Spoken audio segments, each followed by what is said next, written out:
عليكم ورحمة الله. إن الحمد لله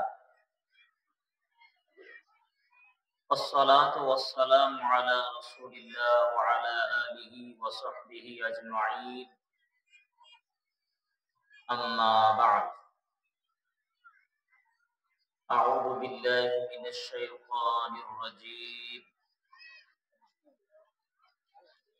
يا أيها الذين آمنوا اتقوا الله حق تقاته ولا تموتن إلا وأنتم مسلمون.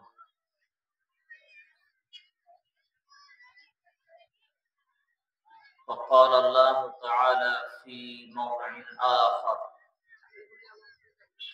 يا أيها الذين آمنوا ادخلوا في السلم كافة ولا تتبعوا خطوات الشيطان إنه لكم عدو مبين. সমস্ত প্রশংসা, স্তুতি ও গুণগান আল্লাহ সুবহানাহু ওয়া তাআলার জন্যই নিবেদিত। অতঃপর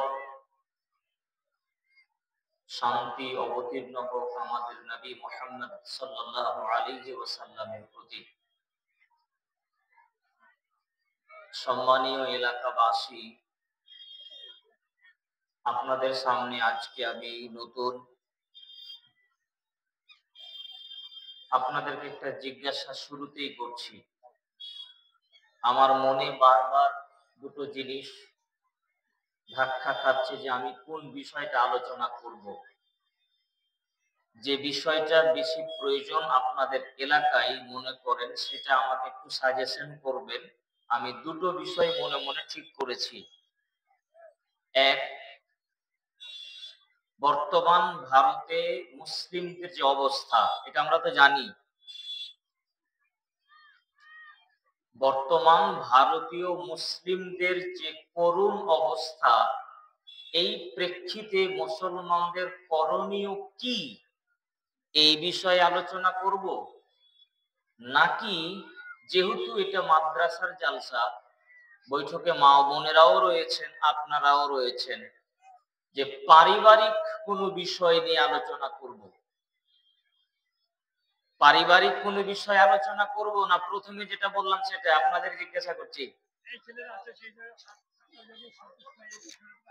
জি,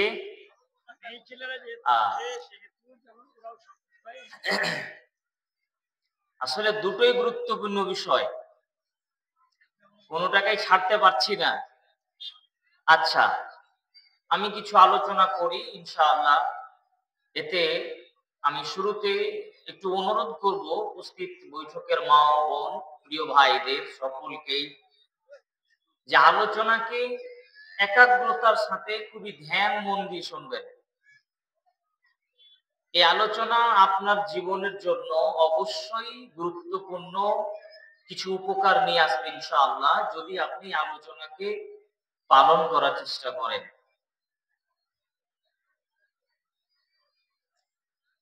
আমরা দুটি বিষয়কেই একসাথে সমন্বয় করে সামনে যাচ্ছি। বর্তমান ভারতের মুসলিমদের অবস্থা, এটা আমাদের চোখের সামনে জ্বলজ্বল করছে মিডিয়ায়। প্রতিদিন, প্রতিনিয়ত পেপার পত্রিকা থেকে শুরু করে নিয়ে, সোশ্যাল মিডিয়া থেকে শুরু করে নিয়ে আপনারা অনবরত কিছু না কিছু দেখছেনই, যা মুসলিমদের বিরুদ্ধে ইচ্ছাকৃতভাবে ঘটানো হচ্ছে, করানো হচ্ছে। দেখেছি আমরা গত 2 দিন আগেই ওয়াকফ বিল, অ্যামেন্ডমেন্ট বিল পাস করা হয়ে গিয়েছে। গতকালকে উত্তরপ্রদেশে আপনারা দেখেছেন প্রায় 300 বছর আগের একটা কবরস্থানে বুলডোজার চালানো হয়েছে। খবর আছে আপনাদের কাছে নিশ্চয়। তার মানে বিল পাস হতে না হতেই দখলদারি চালু। এই যে মাদ্রাসার জন্য আমরা এত পরিশ্রম করছি, এই বিল যদি চূড়ান্ত হয়ে যায় কালকে আপনার এই বিল্ডিংটা থাকবে, তবে বিল্ডিং এর যে জমি মাদ্রাসার এটা আপনার দখলে থাকবে না। আপনি যে কবরস্থানে মাটি দিচ্ছেন, ওই কবরস্থানে লাশ দাফন করতে হলে আগে অনুমতি নিয়ে আসতে হবে আপনাকে। সহজ সরল ভাষায় বলছি, গভীরতায় অন্য কিছু। আমরা দেখেছি আমাদের দেশের স্বনামধন্য স্বরাষ্ট্রমন্ত্রী তিনি বলেছেন যে এই বিল গরিব মুসলমানদের উপকারার্থে, যারা গরিব মুসলমান তাদের সাহায্য সহযোগিতা করার জন্যই এই ওয়াকফ বিল পাস করা হয়েছে। আমরা আজকের এই সভায় সংক্ষিপ্ত কথায় তার কথার উত্তর দিয়ে বলছি, শুনুন মন্ত্রী সাহেব, আপনাকে বলছি, যেই দেশে মুসলমানদের নামাজ পড়তে দেওয়া হবে না, ঈদের সালাত যেন কেউ রাস্তায় না পড়ে, জুমার সালাত যেন বাড়ির ছাদেও পর্যন্ত না পড়ে, ড্রোন ক্যামেরা দিয়ে ছাদ চেক করা হচ্ছে। কোন মুসলমানের যদি শুধু অপরাধীর তালিকায় নাম এসেছে, অপরাধ এখনো প্রমাণিত হয়নি, অপরাধ এখনো প্রমাণিত হয়নি, শুধু নাম আসবে, নাম আসা মাত্রই তার বাড়িতে যদি বুলডোজার চালানো হয় তার নাম দেখে, যদি এই দেশে 1000 বছর আগের মসজিদ ভেঙে মন্দির তৈরি করা হয়, যেই দেশে খান, পাঠান, শেখ, চৌধুরী এই নামের টাইটেল দেখে তাকে জোর করে জয় শ্রীরাম ধ্বনি দিতে বাধ্য করা হয়, যেই দেশে মুসলমানদের বলা হয় পাকিস্তান চলে যাও, না হয় বাংলাদেশ চলে যাও, যেই দেশে দুনিয়ার নানা রকম দেশের নানা রকম অবস্থার আলোচনা বাদ দিয়ে ঔরঙ্গজেব আসলে গ্রেড ছিল কি ছিল না সেটাই মূল চর্চা হয়ে উঠে, সেই দেশে মুসলমানদের উপকার করার জন্য আপনি কিছু করবেন, আপনার কথাকে চুল পরিমাণ বিশ্বাস করি না আমরা, আপনার কথা আমরা বিশ্বাস করতে পারি না। সুতরাং আমরা আজকের এই মঞ্চ থেকে জোরালো ভাবে এই বিলের বিরুদ্ধে ধিক্কার জানাচ্ছি, অনুরোধ জানাচ্ছি, বিল প্রত্যাহার করুন জরুরি ভিত্তিতে।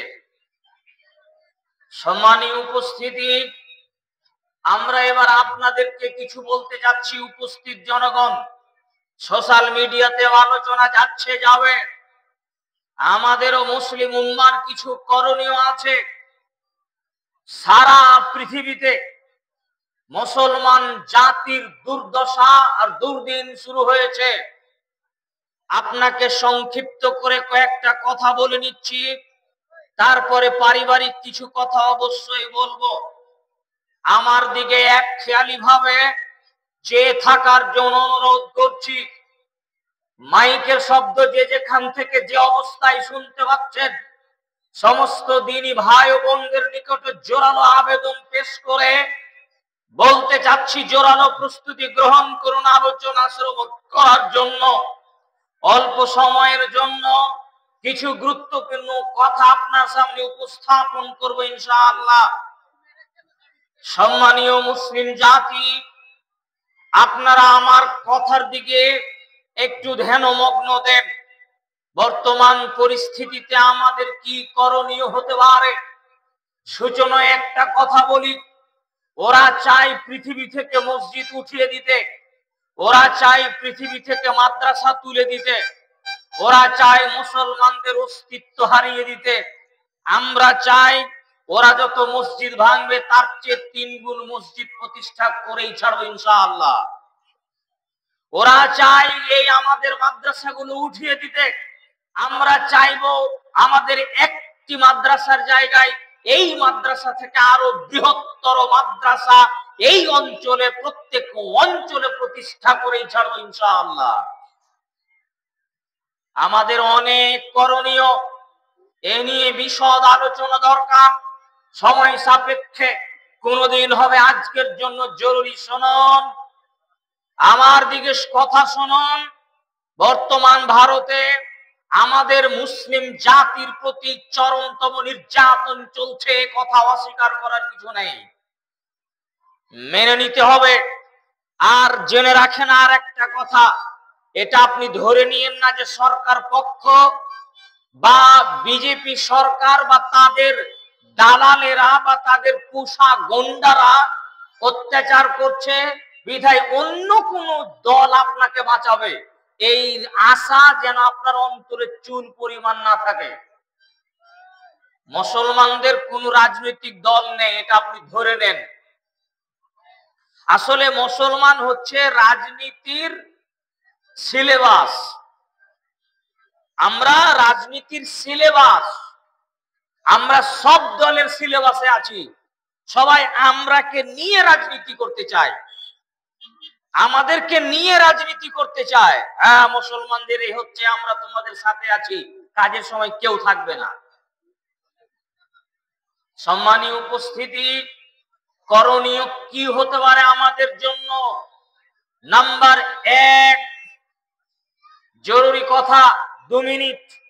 আজকে মুসলিম জাতির প্রতি যে নির্যাতন আপনারা দেখছেন, ইতিপূর্বে ইতিহাসে এর চেয়ে অতি ভয়ঙ্কর আরো বেশি নির্যাতন মুসলমানদের প্রতি হয়েছে, এ কথা জানা আছে?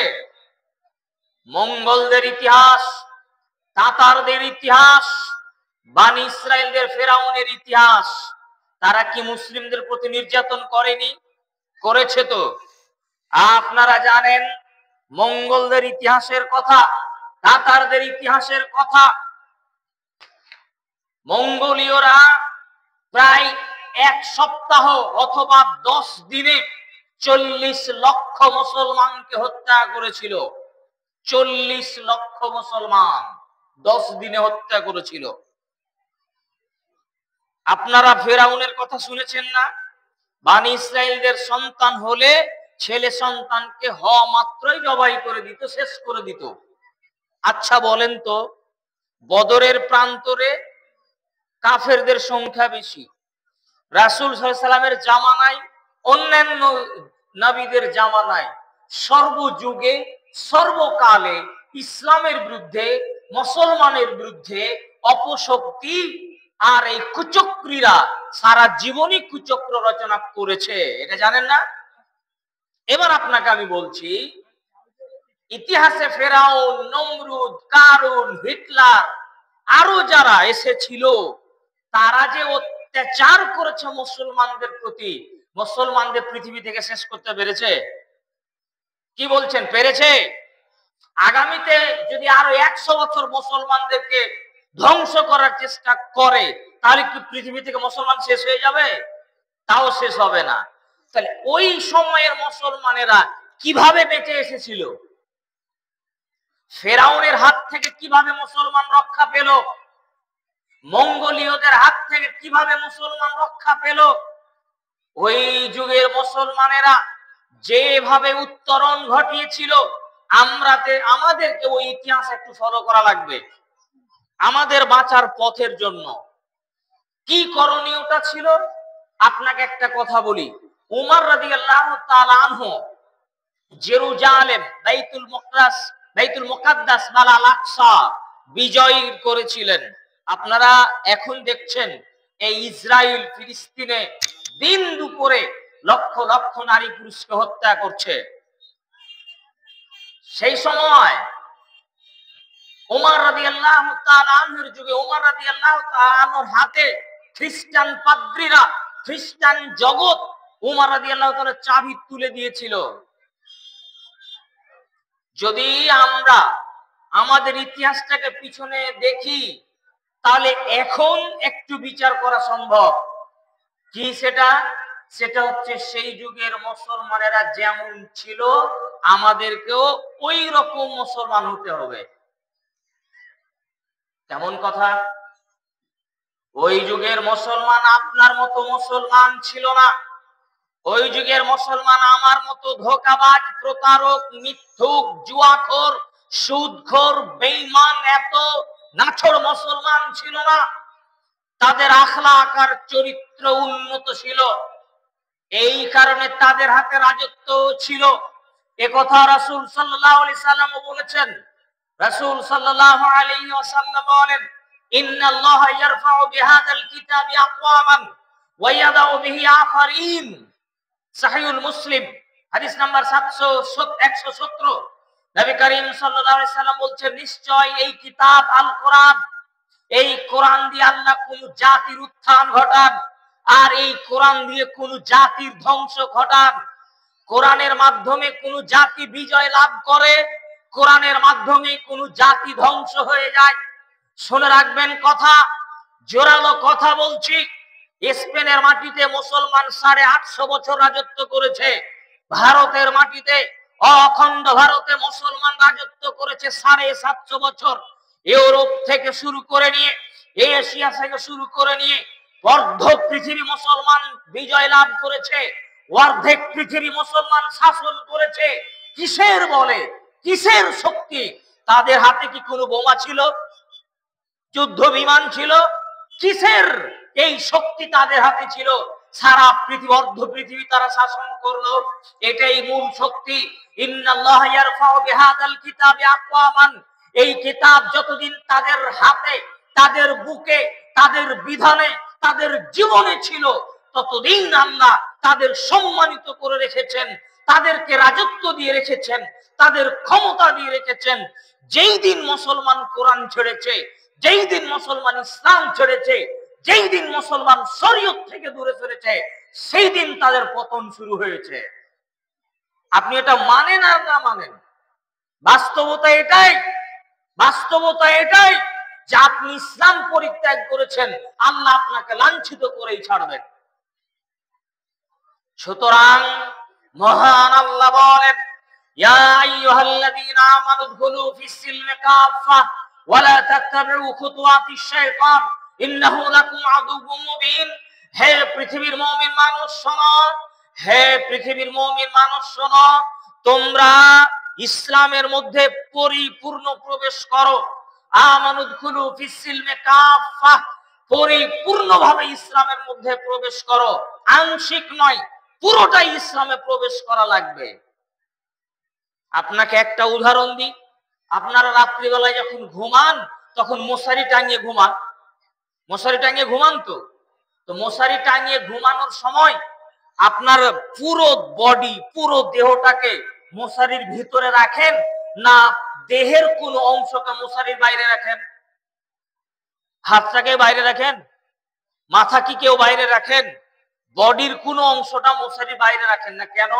মশাতে কামড় দেবে, মশাতে আক্রমণ করবে। মশাতে আক্রমণ করলে আপনার দেহে ম্যালেরিয়া হতে পারে, টাইফয়েড হতে পারে, আরো কোনো অসুখ হতে পারে, মরণ ব্যাধি হতে পারে। এক মশার কামড়ের, এক মশার দংশনের ভয়াবহতার কারণে মশারির ভিতরে পুরোটাই থাকছেন নিজেকে সেফটিতে রাখার জন্য, নিজের দেহকে রক্ষা করার জন্য। এটাই তো কারণ। এবার আপনাকে বলি, আপনি 1 মিনিটের জন্য উদাহরণ নেন, আমাদের ইসলামটা একটা মশারি, আমাদের ইসলাম একটা মশারি, আর আপনি মুসলমান ওই মশারির ভিতরে ঢুকেছেন। আপনি মুসলমান, ইসলাম মেনেছেন, তো মশারির ভিতরে থাকবেন আপনি। এবার আপনি মশারির ভিতরে ঢুকে গিয়ে, মানে ইসলামের ভিতরে ঢুকে গিয়ে আপনার জীবনের কোন অংশ কি ইসলামের বাইরে রাখতে পারবেন? আপনার জীবনের কোন অংশটাকে কি ইসলামের বাইরে রাখবেন? আপনার ব্যক্তিগত জীবন, পারিবারিক জীবন, সামাজিক জীবন, অর্থনৈতিক জীবন, রাষ্ট্রীয় জীবন, জীবনের যে কোনো অংশকে সম্পূর্ণ ইসলামের ভিতরে রাখতে হবে। জীবনের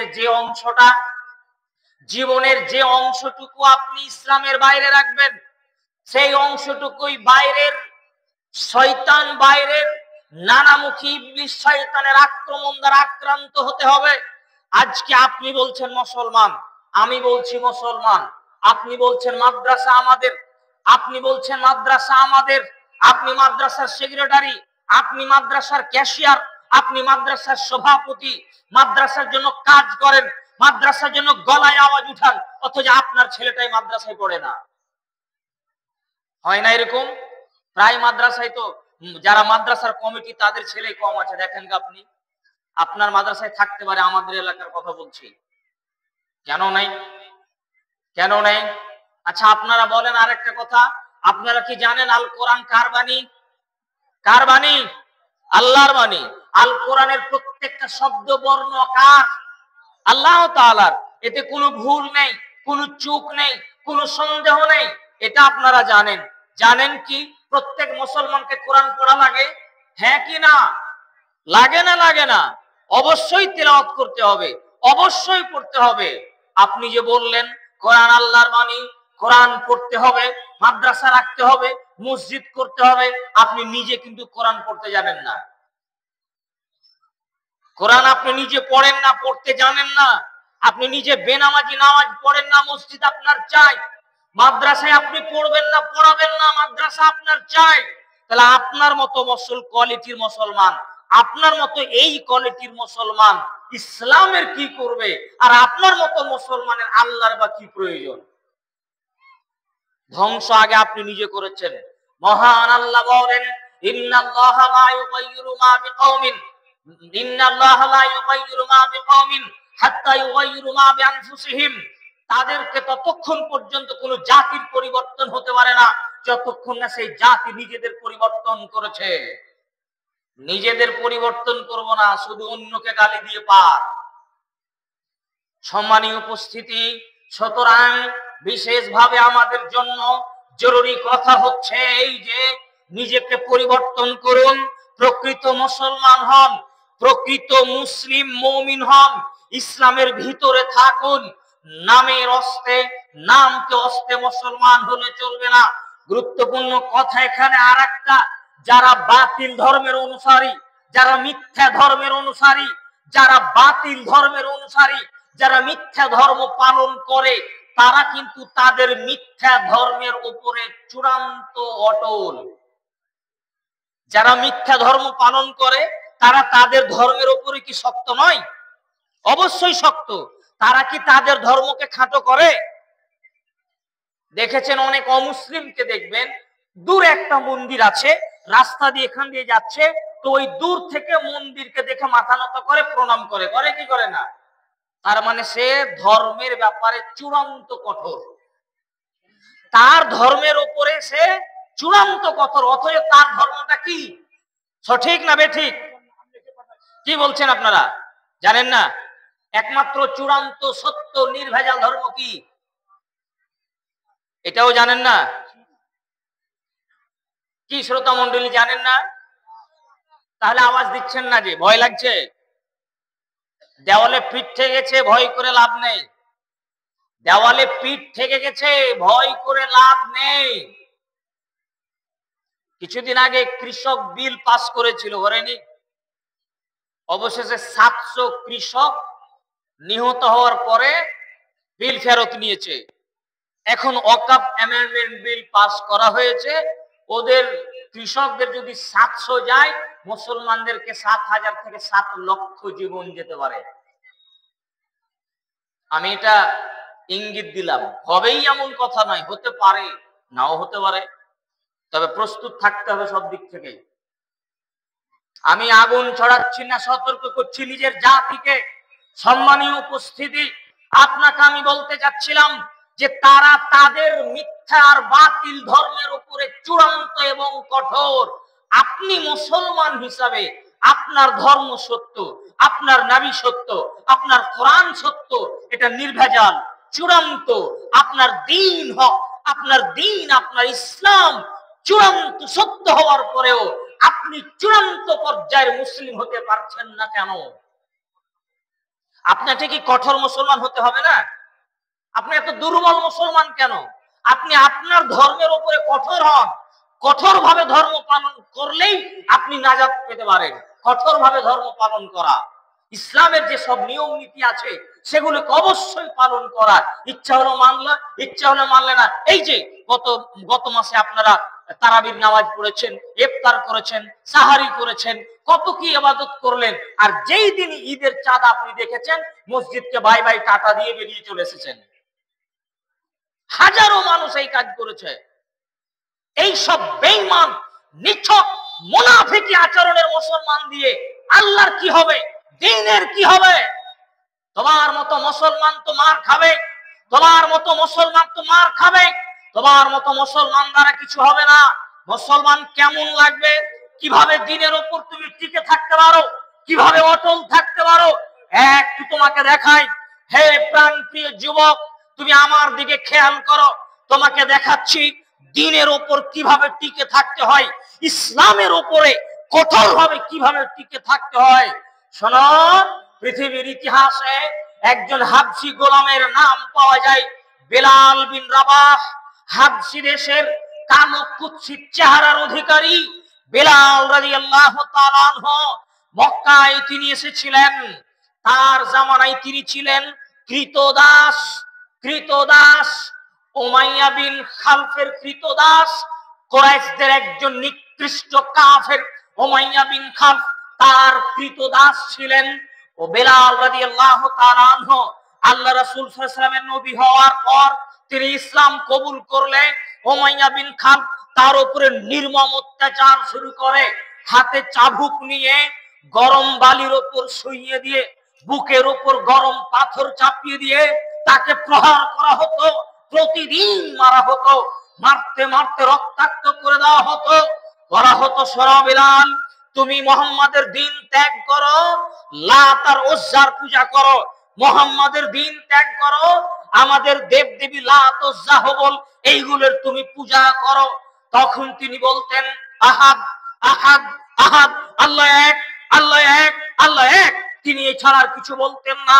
শুনুন, সেই সময়ের বিখ্যাত কাফের তার হাতে পায়ে দড়ি বেঁধে, গলায় রশি দিয়ে দড়ি দিয়ে এলাকার কিছু কুচুট চরিত্রের ছেলেগুলোর হাতে দিয়ে দিত। বেলালকে মক্কার অলিতে গলিতে পাথরের ওপর, কঙ্করের ওপর টেনে হেঁচড়ে নিয়ে বেড়াতো। হাতে দড়ি দিয়ে বাচ্চাগুলো টেনে টেনে পিঠের চামড়া উড়ে যেত। গলায় রশি দেওয়ার কারণে গলার দাগ পড়ে গিয়ে গলার চামড়া ছিলে গিয়ে পুরো দেহ রক্তাক্ত হয়ে যেত। মার তো ছিল আলাদা ভাবে। এত নির্যাতন সহ্য করার পরেও তাকে বলা হতো, তুমি মুহাম্মাদের দ্বীন ত্যাগ করো, তুমি আমাদের দেব দেবীর পূজা করো। বেলাল রাদিয়াল্লাহু তাআলা আনহু বলতেন, আহাদ আহাদ, আল্লাহ এক, আল্লাহ এক, এই বলি দিতে থাকতেন। আল্লাহ নবী একদা এই দৃশ্য দেখে বললেন, আন আহাদুন আনজিকা, এই আহাদই তোমাকে একদিন মুক্তি দেবে। হে বেলাল, এই আহাদ আল্লাহ তোমাকে একদিন মুক্তি দিবেন। অতঃপর তিনি আবু বকর রাদিয়াল্লাহু তাআলা আনহুকে গিয়ে বললেন, হে আবু বকর শোনো, ইন্না বেলালান ইউআযিবু ফিল্লাহ, শোনো আবু বকর, আল্লাহর কারণে, দ্বীনের কারণে, ইসলামের কারণে বেলালের উপরে অত্যাচার করা হচ্ছে, বেলালের উপরে অত্যাচার করা হচ্ছে আল্লাহর কারণে, দ্বীনের কারণে। আবু বকর, তুমি কিছু করো। তিনি বুঝলেন, বেলালকে আযাব করে দিলেন। বলতে চাচ্ছি, বেলাল রাদিয়াল্লাহু তাআলা আনহু এইভাবে কঠোর নির্যাতন সহ্য করার পরেও দ্বীনের উপর যেভাবে টিকে থেকেছে, আপনাকে ওইভাবে টিকে থাকতে হবে। আপনি কার ভয়ে দ্বীন থেকে সরে গেলেন? কার ভয়ে দ্বীন থেকে আপনি সরে গেলেন? মুসলমান হয়েছেন এমনিতেই, নামের অস্তে মুসলমান হয়েছেন, এই মুসলমান দিয়ে কিছু হবে না। আপনি জাতির জন্য বোঝা, আপনি জাতির জন্য কলঙ্ক, আপনি জাতির জন্য বোঝা, আপনি মুসলিম নামে কলঙ্ক। আপনার হাত দেখলে বোঝা যায় না আপনি মুসলমান, আপনার চেহারা দেখলে বোঝা যায় না আপনি মুসলমান, আপনার আচরণ দেখলে বোঝা যায় না আপনি মুসলমান, আপনার কথাবার্তা শুনলে বোঝা যায় না আপনি মুসলমান। আপনি কেবলমাত্র নামে মুসলমান পরিচিতি লাভ করেছেন। সতর্ক এবং সাবধান হন। আর একটা কথা না বললে নয়, দ্বীনের উপর কিভাবে টিকে থাকতে হবে, শরীয়তের উপর কিভাবে টিকে থাকতে হবে। আর ওই ইয়াসিরের কথা আপনি শুনেছেন। ইয়াসির রাদিয়াল্লাহু তাআলা আনহুর পরিবার, তারা ইয়ামান থেকে হিজরত করে এসেছিলেন। ইয়াসিরের পরিবার, ইয়াসির রাদিয়াল্লাহু তাআলা আনহু, তার স্ত্রী সুমাইয়া রাদিয়াল্লাহু তাআলা আনহা এবং তাদের দুজনের ছেলে আম্মার রাদিয়াল্লাহু তাআলা আনহু, তারা এসে মক্কায় আসলে বানু মাখজুম গোত্রের সাথে চুক্তিবদ্ধ হয়ে মক্কায় বসবাস করতে শুরু করলো। যখন তারা ইসলাম কবুল করলেন, ঈমান নিয়ে আসলেন, বানু মাখজুম গোত্রের নেতারা তাদের প্রতি চরম পর্যায়ের জুলুম আর নির্যাতন শুরু করলো। আলো ইয়াসিরকে তারা ধরে নিয়ে গিয়ে ইয়াসির রাদিয়াল্লাহু তাআলা আনহুকে উত্তপ্ত গরম বালির উপর শুইয়ে চাবুক পিটাতে শুরু করলেন আর বলতে লাগলো, মুহাম্মাদের দিন ত্যাগ করো, মুহাম্মাদের দিন ত্যাগ করো। বুকের উপর গরম পাথর চাপিয়ে দিয়ে দেহকে রক্তাক্ত করা হলো। অতঃপর তাকে মেরে মেরে মব লিঞ্চিং বলতে আপনারা যেটা বুঝেন, পিটিয়ে পিটিয়ে হত্যা করা হলো। শুধু আজকে মব লিঞ্চিং হচ্ছে না যে ট্রেনে কাকে মেরে দেওয়া হলো, আমাদের কালিয়াচকের একজন ভাইকে মেরে দেওয়া হয়েছিল, আপনারা দেখেছেন। মব লিঞ্চিং শুধু আজকে নয়, ওই যুগেও মুসলমানদের উপর মব লিঞ্চিং তারা করেছে, পিটিয়ে পিটিয়ে ইয়াসির রাদিয়াল্লাহু তাআলা আনহুকে হত্যা করে দিল। অতঃপর সুমাইয়া রাদিয়াল্লাহু তাআলা আনহুকে আনা হলো, তার উপর চরম নির্যাতন শুরু করা হলো। ওয়া মানবিক নির্যাতন, ওয়া বর্ণনীয় নির্যাতন শুরু করলো। আবু জাহাল ওই সময় উপস্থিত। আবু জাহাল হাতে একটা বর্শা নিয়ে আম্মা উমাইয়া রাদিয়াল্লাহু তাআলা আনহার গুপ্তাঙ্গে প্রবেশ করিয়ে তাকে শহীদ করে দিল। অতঃপর আম্মা রাদিয়াল্লাহু তাআলা আনহুকে তারা পিটিয়ে জেলখানায় বা তার কোন একটা জায়গায় বন্দী করে রাখলো। তাকে প্রতিদিন মারা হতো আর বলা হতো, তুই মুহাম্মাদের দিন ত্যাগ কর, তা যদি না করিস মুহাম্মদকে গালি দে, মুহাম্মদকে গালি দে, মুহাম্মদকে গালি দিলে তোকে ছেড়ে দিব। এক পর্যায়ে সে বাধ্য হয়ে আল্লাহর রাসূলকে গালি দিয়ে ফেললো। গালি দিলে তাকে তারা ছেড়ে দেয়। তিনি আল্লাহ রাসূলের কাছে গিয়ে উপস্থিত হয়ে বললেন, ইয়া রাসূলুল্লাহ, আমি আপনাকে তাদের সামনে প্রাণ বাঁচানোর জন্য গালি দিয়েছি, তাদের সামনে প্রাণ বাঁচানোর জন্য গালি দিয়েছি আল্লাহ রাসূল, কি করি? আল্লাহ রাসূল বললেন, তাজিদু কাইফা কলবা, তোমার অন্তরে কি ছিল বলো? তুমি যখন আমাকে গালি দিয়েছিলে তোমার অন্তরে কি ছিল? ঈমান ছিল কি? আল সাহাবী বলছেন যে অবশ্যই মুতমাইন্নান বিল ঈমান, আল্লাহ রাসূল আমার অন্তর ঈমানে ভরপুর ছিল, ঈমান আমার টকবগে, আমার ঈমান ছিল। প্রাণ বাঁচানোর ভয়ে আপনাকে আমি গালি দিয়েছি। আল্লাহ রাসূল আচ্ছা শোনো আম্মার, তোমাকে যদি এরপরেও তারা গালি দিতে বলে গালি দিয়ে দিও, বেঁচে যেও, প্রাণ বাঁচানোর জন্য আমাকে গালি দিয়ে দিও, প্রাণ বাঁচিয়ে নিও।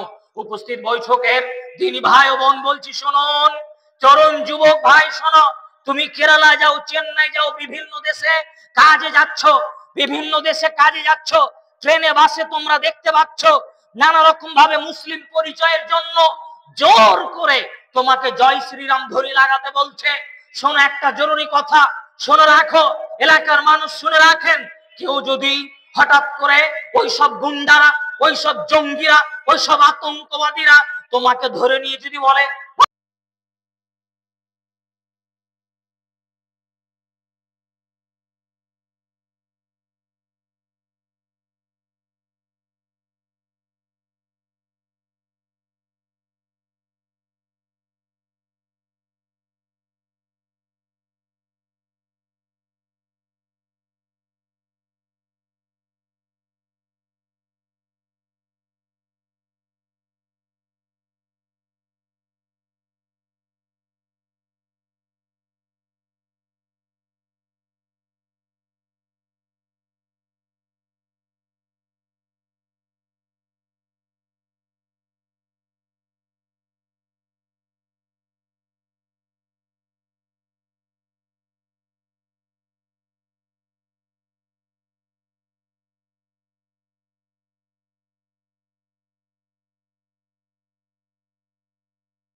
ছবিতে শাহরুখ খান আর যেই কোয়ালিটির মানুষ হবে ওটা পরের কথা, ওটা আমরা আলাদা ভাবে দেখছি। আমি বলতে চাচ্ছি শাহরুখ খানকে সারা পৃথিবীর মানুষ চিনেন, চিনে না চিনে না চিনেন? তো শাহরুখ খান নিজেকে মুসলমান বলে না বলে না? বলে না বলে না? অবশ্যই বলে। সালমান খান নিজেকে মুসলমান বলে না বলে না? বলে। যদি ওই রকম সেলিব্রিটি দুনিয়ার মানুষের কাছে যারা হিরো, ওই লোকটা মুসলমান বলতে যদি লজ্জা বোধ না করে, তাহলে তোমার তো পুরো তোমার গ্রামের লোকেরাও চিনে না। কথা বুঝতে পারো? শাহরুখ খানকে সারা দুনিয়ার মানুষ চিনে, তো সবাই চিনে, তারপরেও বলছে যে আমি মুসলমান। আরে যেমন মুসলমান ওটা পরের কথা, ওটাতে যাচ্ছে না আমি। ও নিজেকে মুসলমান পরিচয় তো দিচ্ছে যে আমি মুসলমান, এতে তো লজ্জা লাগে না? তো তোমাকে লজ্জা লাগে কেন মুসলমান পরিচয় দিতে? তোমাকে কেন লজ্জা লাগছে?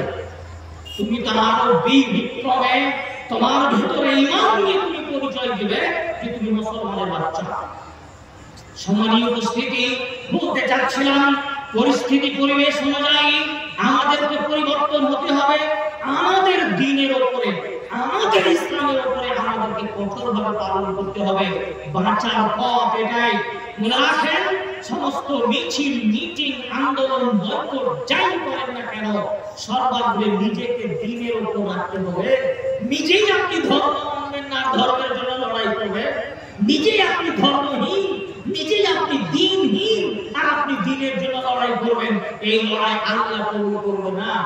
জনসংখ্যা দিয়ে বিজয় লাভ করা যায় না, জনসংখ্যা দিয়ে বিজয় লাভ করা যায় না। হকের উপর টিকে থেকে, দ্বীন কর্মের উপর টিকে থেকে আপনাকে বিজয় লাভ করতে হবে। মনে রাখা ভালো হবে, 313 জন যদি 1000 লোকের উপরে বিজয় লাভ করতে পারে, এটাই ওই আল্লাহ তাআলা যিনি 313 জনকে আল্লাহর ফেরেশতা নাজিল করে সাহায্য করেছিলেন, আজকেও সে আল্লাহ আছেন। আজকেও সে আল্লাহ সেই চুল পরিমাণ ক্ষমতা লেশ হয়নি। আজকে কেন আপনাকে সাহায্য করছেন না আল্লাহ? আপনার সাহায্য কেন নেই আমাদের প্রতি? আসবে না। কখন আসবে? যখন আপনারা তওবা করে ফিরে আসবেন। আপনারা যদি দ্বীনের কথা ফিরে না আসেন, আপনাদের বাঁচার কোনো পথ নেই, কোনো পথ নেই। যতই নেতার পিছনে দৌড়ান আপনি, আপনার নেতা কিছু করতে পারবে না। ফিরে আসতে হবে আল্লাহর পথে। জরুরি আরেকটা পরামর্শ আপনাকে সংক্ষিপ্ত। আরেকটা জায়গায় আমাদের এখন পরিবর্তন দরকার, জরুরি পরিবর্তন। যারা শিক্ষা প্রতিষ্ঠানের সাথে সংযুক্ত ব্যক্তি আছেন, মাদ্রাসা, স্কুল, যে কোনো শিক্ষা প্রতিষ্ঠানে, তাদের দৃষ্টি আকর্ষণ করছি এই আলোচনাতে। আমাদের জরুরি একটা সংস্কার প্রয়োজন শিক্ষা ক্ষেত্রে। শিক্ষা সংস্কার দরকার। শিক্ষা সংস্কার দরকার মানে আমাদের এখনকার শিক্ষা সিলেবাস, আপনারা দেখেছেন আমাদের ভারতের প্রথম শিক্ষামন্ত্রী কি নাম বলেন তো? এই যে অবস্থা হতে গেল, ভারতের প্রথম শিক্ষামন্ত্রীকে মাশাআল্লাহ একজন ব্যক্তি উত্তর দিয়েছেন, মাওলানা আবুল কালাম আজাদ। উনি মাওলানা। আল্লামা ইকবাল নাম শুনেছেন না? কবি, উর্দু কবি, পৃথিবী বিখ্যাত আল্লামা। তাকে আল্লামা টাইটেল দেওয়া হয়েছে ইকবাল রাহিমাহুল্লাহ। আপনারা তিতুমিরের নাম শুনেছেন? বাসের কেল্লা তৈরি করেছিলেন। তার আসল নাম কি? মীর নিসার আলী। তিনি ছিলেন কোরআনের হাফেজ। শরীয়তুল্লাহ নাম শুনেছেন? আহমদ বেরলভী নাম শুনেছেন? কারা এরা? এরা মুসলমান নয়, এরা আলেম।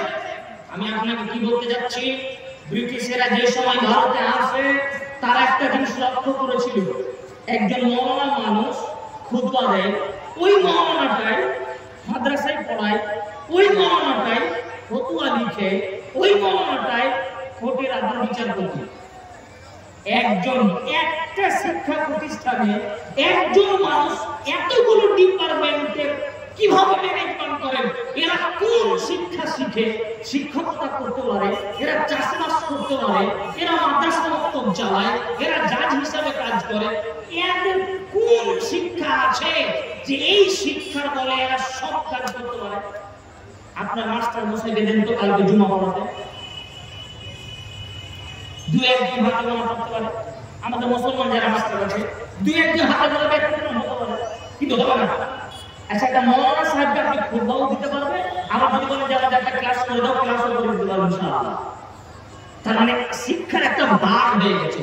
যখন একজন ব্যক্তি এত কিছু জানে, তাহলে এটার গোড়া কি আসলে শিক্ষা। তাহলে এরা এমন কিছু শিখে যে শিক্ষার বলে এরা সব কাজ করতে পারে। এদের শিক্ষার জড়টা কেটে দেওয়া। ইংরেজেরা শিক্ষার জড় কেটে দিয়েছে। আপনারা জানেন ইংরেজেরা এসে সর্বপ্রথম স্কুল আর মাদ্রাসা মক্তব্য শিক্ষাকে আলাদা করে। যে স্কুল কলেজে শিক্ষা আলাদা হবে, মাদ্রাসা মক্তব্য নামে আলাদা শিক্ষা হবে। মাদ্রাসায় যারা পড়বে এরা কোরআন, হাদিস, ফিকহ, উসুল এইগুলো পড়বে। এরা ইতিহাস, ভূগোল, বিজ্ঞান এরা কিছু বুঝবে না। আর যারা মাদ্রাসা বাদ দিয়ে স্কুলে পড়বে এরা জেনারেল শিক্ষিত নামে আমাদের কাছে যারা পরিচিত, এরা ইতিহাস, ভূগোল, বিজ্ঞান, সায়েন্স সবকিছু এটা বুঝবে। এরা ধর্মহীন হয়ে যাবে। এক ধরনের মানুষ শুধু ধর্ম নিয়ে পড়বে কিন্তু দুনিয়ার কোনো প্রয়োজনীয় শিক্ষা শিখবে না। আর এক শ্রেণীর মানুষ তারা প্রয়োজনীয় দুনিয়াবী শিক্ষা শিখবে কিন্তু ধর্মীয় কোনো শিক্ষা শিখবে না। এই দুই কলেজের শিক্ষা ভাগ হয়েছে। কিন্তু যারা মাদ্রাসার মুফতি সাহেব, ইমাম সাহেব, এরা কোরআন হাদিস বুঝে, ভূগোল বুঝে না, বিজ্ঞান বুঝে না, কম্পিউটার বুঝে না, সায়েন্স বুঝে না, ইতিহাস বুঝে না, আর অন্য কিছু বুঝে না। আর যারা মাদ্রাসার মাস্টার মশাই তারা ওইগুলো বুঝে। এরা হাদিস বুঝে না, কোরআন বুঝে না, উসুল বুঝে না, এরা কোনো হালাল হারাম সুন্নাত বিদআত এরা কিছু বুঝে না। এটা আছে না নাই? আছে না?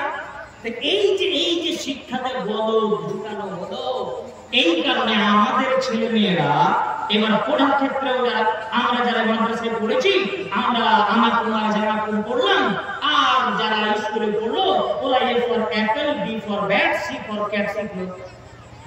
শিক্ষা যখন ভাগ হয়ে গেল, শিক্ষাকে যখন ভেঙে দেওয়া হলো, বলা হয় যে শিক্ষা জাতির মেরুদণ্ড। যে শিক্ষাকে যদি ভেঙে দেওয়া হয় তার মানে জাতির মেরুদণ্ডকে ভেঙে দেওয়া হলো। জাতির মেরুদণ্ড শিক্ষাকে ভেঙে দেওয়া হয়েছে। আপনাকে আবার পুরনো এমন এক শিক্ষা ব্যবস্থা ফিরিয়ে আনতে হবে, এমন একটা মিক্স সিলেবাস নিয়ে আসতে হবে, এমন একটা সিলেবাস গঠন করতে হবে আমাদের মুসলিম উম্মাহকে, মুসলিম জাতিকে, যেখানে আমাদের ছেলেমেয়েরা কোরআন হাদিস শিক্ষার পাশাপাশি তারা ইতিহাস, ভূগোল, বিজ্ঞান জানবে। আমাদের ছেলেমেয়েরা কোরআন হাদিস জানার পাশাপাশি তারা ইতিহাস, ভূগোল আরো অন্যান্য জেনারেল শিক্ষা নামে আমাদের কাছে পরিচিত সেইগুলো শিখবে। মিক্স করে শেখাতে হবে, এমন সিলেবাস তৈরি করতে হবে তারা যুগ উপযোগী জাতির সামনে দাঁড়িয়ে কথা বলতে পারবে। মৌলানা সাহেব আরবিতে কথা বলবেন, উর্দুতে কথা বলবেন, হিন্দিতে কথা বলবেন, ইংরেজিতে কথা বলবেন। এমন উন্নত মানের শিক্ষা দিতে হবে। এই নামে শিক্ষা ছিল, এটাই মূলত ছিল আবুল কালাম আজাদের শিক্ষা, এটাই মূলত ছিল প্রাচীন আলেম ওলামাদের শিক্ষা। বড় বড় বিদ্যানেরা আলাদা আলাদা ভাষা ছিল। বাংলাদেশের ডক্টর শহীদুল্লাহ খান তিনি ছিলেন 16 ভাষার পণ্ডিত। একটি দুইটি ভাষা নয়, 16টা ভাষায় তিনি পিএইচডি করেছিলেন। চারটিখানি কথা আপনি শিক্ষা থেকে দূরে চলে গেছেন। আমরা আমাদের শিক্ষা থেকে দূরে চলে গেছি। আমরা যারা শিক্ষা প্রতিষ্ঠানের সাথে জড়িত আছি, এই 2 নম্বর পয়েন্টটাকে জরুরি ভাবে বলবো, আপনার শিক্ষাকে সংস্কার করুন, আপনার শিক্ষাকে সংস্কার করুন। প্রয়োজনীয় কিছু শিক্ষা আছে সেগুলোকে ছাঁটাই করুন। যেগুলো জরুরি দেশের জন্য শিক্ষা আছে সেটাও শিখতে হবে। তাকে রাজনীতি শিখতে হয়, তাকে দেশের সম্পর্কে জানা লাগবে, তাকে দেশ বিদেশের ইতিহাস সম্পর্কে জানা লাগবে, তাকে বিজ্ঞান সম্পর্কে জানতে হবে, অবশ্যই জানতে হবে। জানা জরুরি, কোরআন হাদিসও জানতে হবে। যারা আমরা আমাদের ছেলে মেয়েদেরকে অন্য লাইনে দিয়েছি, ডাক্তার হবে, প্রফেসর হবে, ইঞ্জিনিয়ার হবে, আর অন্যান্য হবে, আমি আপনাকে বলি আপনার ছেলে এমবিবিএস ডাক্তার হতে পারে। তো ডাক্তার জাকির নায়েকের মতন এমবিবিএস ডাক্তার তৈরি করা যায় না? জাকির নায়েক কি ওই এমবিবিএস ডাক্তার নন? ডাক্তার তো তিনি তো ডাক্তার। তাহলে ডাক্তার জাকির নায়েক কেমন ডাক্তার আর আপনার ছেলে কেমন ডাক্তার? মাস্টার ইঞ্জিনিয়ার একজন শামসুদ্দিন বলে একজন ব্যক্তি ছিলেন, তিনিও ইঞ্জিনিয়ার, তারপরেও কয়েকটি গ্রন্থ লিখেছেন দ্বীনের পক্ষে, ইসলামের জন্য। আপনার ছেলেটা এমন হতে পারে না ইঞ্জিনিয়ার হয়ে? আরো কত রকমের মানুষ আছে। আপনার ছেলে ডাক্তার হবে, ইমানদার ডাক্তার। আপনার ছেলে মেয়ে মাস্টার হবে, শিক্ষক শিক্ষিকা হবে, তারা হবে চরিত্রবান ইমানদার মুমিন মুমিনা শিক্ষক শিক্ষিকা। আপনার ছেলে ইঞ্জিনিয়ার প্রফেসর হবে, তারা হবে ইমানদার প্রফেসর। তারা যে কোনো সেক্টরে উঁচু থেকে উঁচু পদে কাজ করবে, কিন্তু তাদের ভিতরে ঈমান থাকতে হবে।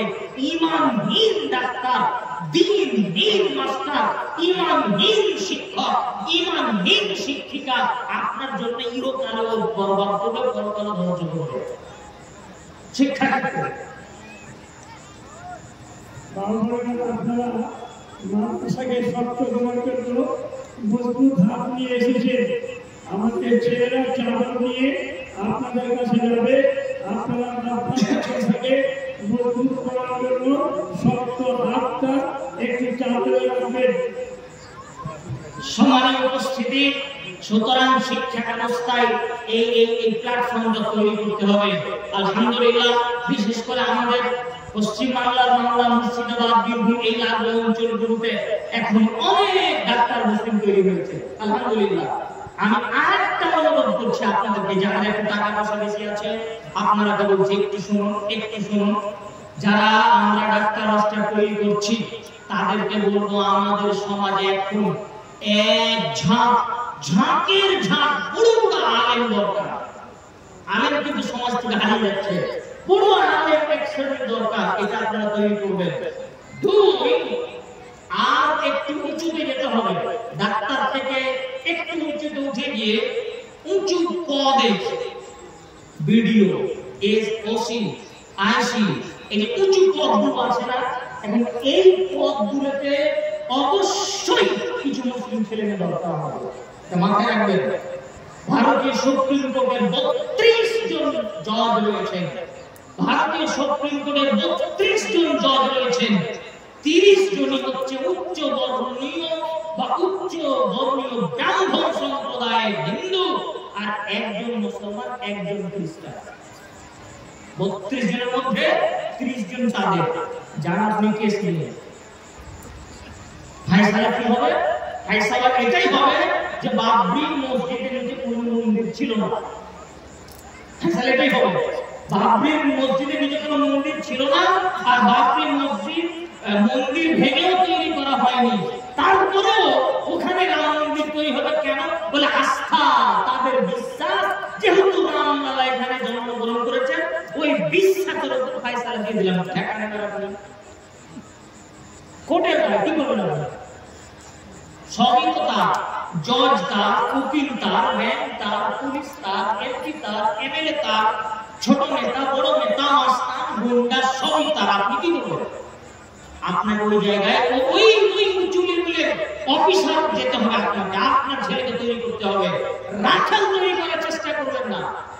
আপনি কৃষক মানুষ, জমি জায়গায় কাজ করছেন, শুনুন জরুরি কথা এখানে বলছি।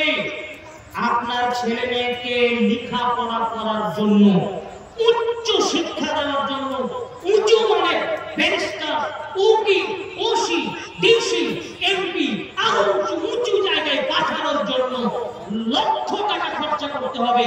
করতে হবে মানে টাকা পাবো কোথায়? যেটা আপনার জায়গা আছে, চাষের জমি, ওটা বিক্রি করে ছেলে মেয়েকে পড়াতে হবে।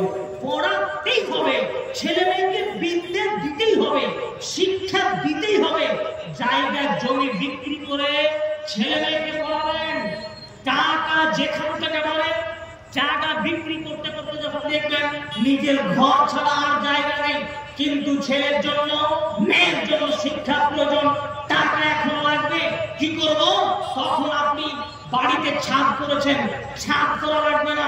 ছেলে মেয়েকে পড়ার জন্য বাড়ি থেকে ইট খুলে খুলে বিক্রি করবেন আর ছেলে মেয়েকে পড়াবেন। বাড়ির ইট খুলে বিক্রি করে ছেলে মেয়েকে লেখাপড়া করাতে হবে। বাড়ির ইট খুলে বিক্রি করে ছেলে মেয়েকে পড়া হবে। যখন ইট থাকবে না, চটছালা দিয়ে ফেলে দিবেন, চটছালা দিয়ে ফেলে দিবেন, এরপরে ছেলে মেয়েকে পড়াবেন। তাতেও যদি না হয়, লোকের বাড়ি ভিক্ষা করে টাকা জমা করে ছেলে মেয়েকে পড়াতে হবে। কি মনে করেছেন আপনি? আপনি মূর্খ বলে ছেলে মেয়েকে মূর্খ করে রাখবেন? যে একটা উঁচু পদের উঁচু অফিসারের আমলে সারাই জেলা চলে, কি মনে করেছেন আপনি? আপনি তো বুঝবেন না পরিস্থিতিটা, বুঝছি বলে আবেগে কথা বেরোচ্ছে। শুনুন, শিক্ষা করার জন্য লক্ষ কোটি টাকা খরচ হবে, আর এই দিন তারা চাচ্ছে দিনকে উঠিয়ে দিব, ইসলামকে সরিয়ে দেব, পৃথিবীর নানা মানুষের নানা ষড়যন্ত্র। এবার আপনারা আমি একটা কথা জিজ্ঞাসা করছি, ওরা চায় পৃথিবী থেকে সরিয়ে দিন ইসলাম উঠিয়ে দিতে, আমরা কি চাই যে আমাদের দিন পৃথিবীতে টিকে থাকুক, আমাদের শরীয়ত দ্বীনের চর্চা, ইসলামের চর্চা আমরা নির্দ্বিধায় পালন করতে চাই। এটা আমরা অবশ্যই চাই। এর পক্ষে কারা আছেন একটু হাত তুলে সারা করেন জবাব। এই দেখেন, যারা হাত তুলেনি তারা কিন্তু চাচ্ছে না, ওরাকে বেরিয়ে দেওয়া উচিত। তোমার মতো মুসলমান তো দিনের বিরুদ্ধে। আমার কথা বলছি, আপনি মুখে একটু আওয়াজ দিয়ে বলবেন, আওয়াজ দিয়ে একটু বলিয়ে। ওরা চায় পৃথিবী থেকে কোরআনকে বিদায় দিতে। আমাদের ভারতে একজন এরকম জঙ্গি টাইপের লোক আছে উত্তরপ্রদেশে, সে কি বলেছে? ইসলাম को खत्म करने का काम हम पर छोड़ दो, বলেছে না? বলেছেন তো। তারা বলতে চাচ্ছে যে ইসলামকে পৃথিবী থেকে কি করব, ভারত থেকে শেষ করে দিবে। ওরা চাইবে পৃথিবী থেকে ইসলামকে সরিয়ে দিতে, আর আমরা চাই পৃথিবীতে ইসলামকে কি করতে, প্রতিষ্ঠা করতে চাই। অবশ্যই যদি চান পৃথিবীতে ইসলাম টিকে থাকুক, যতদিন এই আল কোরআন পৃথিবীতে আছে ততদিন পৃথিবীতে ইসলাম আছে না? এই আল কোরআন টিকিয়ে রাখার জন্য এই আল কোরআনের ইউনিভার্সিটি, এই আল কোরআনের প্রতিষ্ঠান, এই আল কোরআন শিক্ষা করার স্থান, আল কোরআন চর্চা করা, গবেষণা করা, অনুধাবন করা, দিনকে কিভাবে পালন করব তার সবচেয়ে বড় ইউনিভার্সিটি, সবচেয়ে বড় জায়গা হচ্ছে আপনার বাড়ির পাশে মাদ্রাসা। যদি আপনি চান দিন টিকে থাকুক, মুসলমানের অস্তিত্ব থাক, তাহলে প্রত্যেকটা মাদ্রাসাকে আরো বেশি সহযোগিতা করতে হবে। গত বছর 1000 দিয়েছিলেন, এবছর 2000 দিতে হবে। যারা বছর 5000 দান করেছে, এবছরে 10000 দান করতে হবে। দিন যত যাবে শিক্ষা প্রতিষ্ঠান তত বেশি উন্নত হবে, খরচাও তত বেশি দিতে হবে।